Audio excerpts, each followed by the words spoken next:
Welcome back to my channel Pranati official. কেমন আছো তোমরা সবাই? আশা করছি তোমরা সকলে ভালো আছো আর আমিও কিন্তু ভালো আছি। তো গাইজ, তোমাদের জন্য কিন্তু আমার আরও একটা নতুন ব্লগ ভিডিও নিয়ে চলে এসেছি। তোমরা ভিডিওটা স্কিপ না করে পুরো ভিডিওটা দেখো, আশা করি তোমাদের ভিডিওটা ভালো লাগবে। আর আমি এখানে রেডি হয়ে গেছি, দেখলাম যে একজন এসেছে আমাদের বাড়িতে। কে এসেছে জানো? এই যে আমাদের ছোট্ট পাপা, যদিও এখন ঘুমাচ্ছে, একটু আগে জেগেছিল। যেই আমি ভিডিওটা করতে এলাম সেই দেখলাম যে ঘুমিয়ে গেছে। তো ওকে বললাম যে ঠিক আছে তুমি ঘুমাও আর আমি ওইদিকে যাই, না হলে আবার দেরি হয়ে যাবে।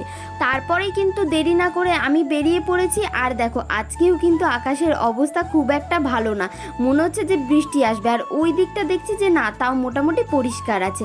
তারপরে কি আমি বেরিয়ে গেছি আর এসেই দেখলাম যে এর যা রাগ, মানে একটু আগে আমাকে যে কত কিছু বলেছে, তারপরেই ফোনটা বের করে আমি বললাম যে নে এখন বল। তখনই দেখো হাসছে। তো আমি বললাম এখন বলছিস না কেন, বল। বলছে যে না আমার আর কিছু বলার নেই। আর এই যে সকালে টিফিন বানিয়েছিল আমার জন্য, রেখে দিয়েছে। তো বলছে যে এখন এটা খা, তারপর আমাকে উদ্ধার কর। এবার তোমাদেরকে বলি যে পূজার আমার ওপরে এত রাগ করার কারণ কি। আসলে ওদের বাড়ি আমার আসার কথা ছিল সকাল 9টায়, কারণ আজকে ওদের বাড়িতে খুব স্পেশাল একটা দিন।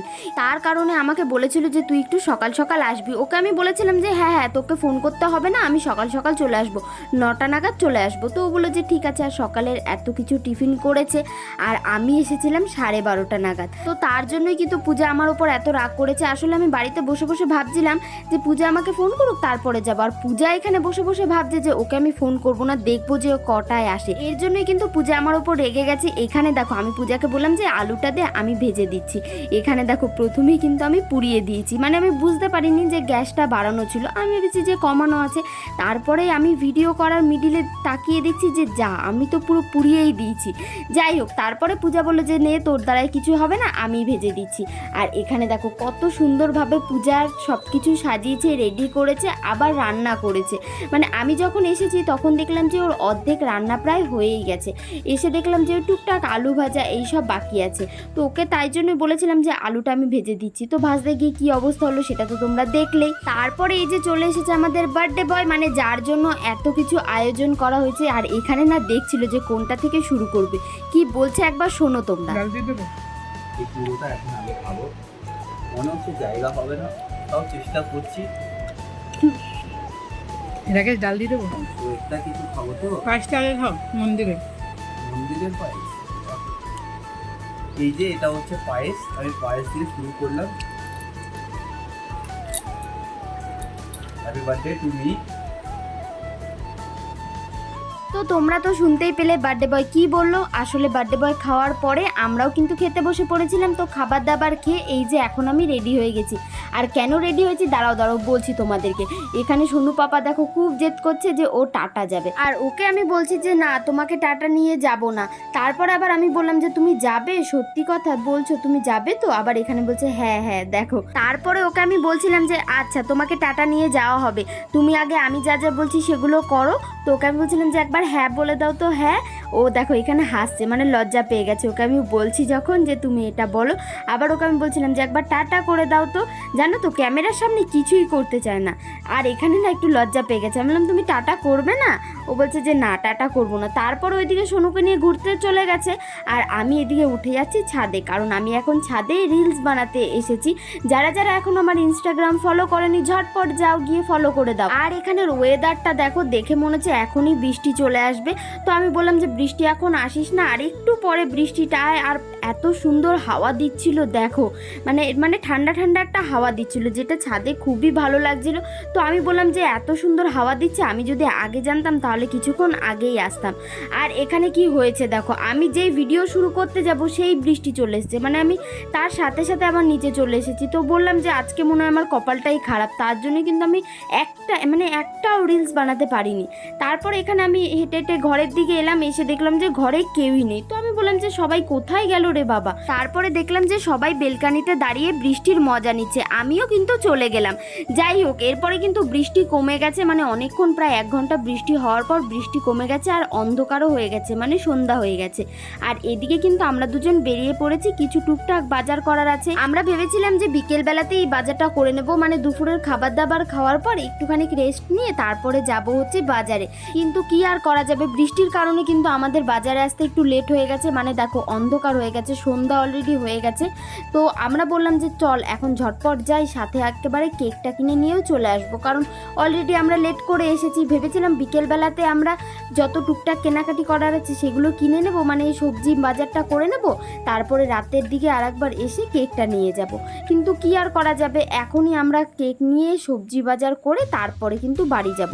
এখানে বাড়িতে আসার পরেই দেখো সোনুর ঢং, দেখো মুখের কত রকম ঢং করতে শিখে গেছে। তারপরে সোনুর সাথে একটু খেলা করে ওকে বললাম যে এরপরে তুমি একাই খেলা করো, আমি ওইদিকে সব কাজবাজগুলো করে নিই।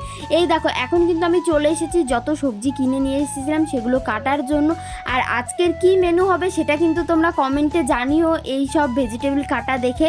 তো চলো আমি এখানে কাজ করি, তারপরে আবার তোমাদের সাথে দেখা হচ্ছে। আর দেখো এখানে কিন্তু আমার সব কাটাকাটি হয়ে গেছে। এখানে ছিল বিনস, গাজর, আর এইদিকে ছিল ক্যাপসিকাম। আর এখানে কিন্তু আমার যা যা কাজ করা ছিল সব কিন্তু কমপ্লিট হয়ে গেছে। আর ওই দেখো আমার পেছনে সোনু পাখি দৌড়ে দৌড়ে খেলছে। আর এখানে না খুব গরম লাগছিল, যেহেতু বাইরে বসেছিলাম আর বাইরে কোনো ফ্যান ছিল না। তারপরে সোনু পাখিকে আমি ডাকছিলাম যে আসো আসো, আর ও তো কিছুতেই আসবে না। তারপর ওকে আমি বললাম যে আসো তোমাকে বিনস দেবো। আর দেখো দৌড়াতে দৌড়াতে কিন্তু চলেও এসেছে। আর ও সামনে আসাতে দেখলাম যে ওর হাতে কিন্তু অলরেডি একটা বিনস রয়েছে, যেটাও কামড়ে কামড়ে খাচ্ছে।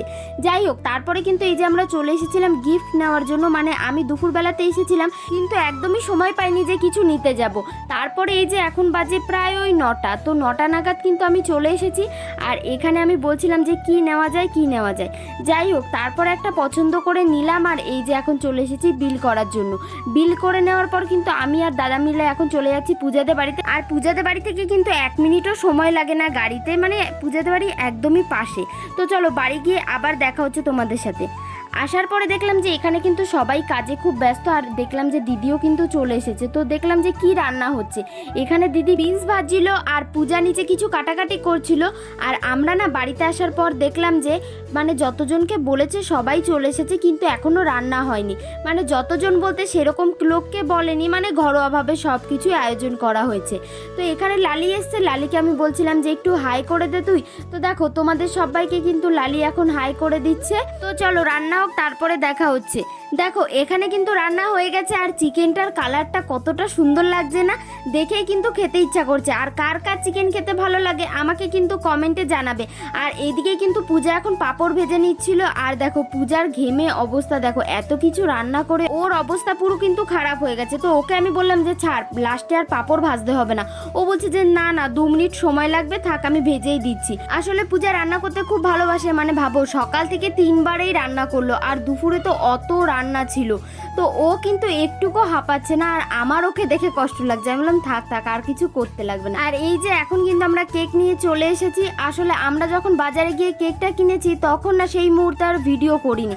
আর একটু একটু বৃষ্টিও পড়ছিল, তার কারণে কিন্তু আমি আর একদম ফোনটাই বের করিনি। এরপরে কিন্তু আমরা সবাই মিলে অভিদাকে বলছিলাম হ্যাপি বার্থডে অভিদা। আর আজকে অভিদা এতটা পরিমাণে কাজের জন্য ব্যস্ত ছিল তার কারণে কিন্তু রেডিও হয়নি, মানে বিকেল বেলাতেও কাজে গেছে আর এলো কিন্তু কিছুক্ষণ আগে।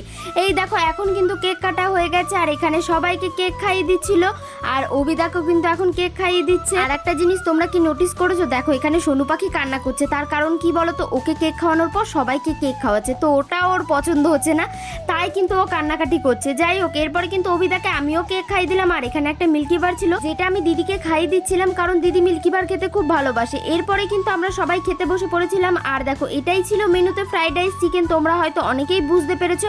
আর এখানে কিন্তু খুব তাড়াহুড়ো করে খাচ্ছিলাম, কারণ বাড়ি থেকে অনেকবার ফোন করছে। আর এরপরে কিন্তু আমরা চলে এসেছিলাম বাড়িতে। তো চলো আজকের ভিডিওটা এই পর্যন্তই। ভালো লাগলে like comment share and subscribe করে দিও। চলো বাই, দেখা হচ্ছে নেক্সট ব্লগে। Good night.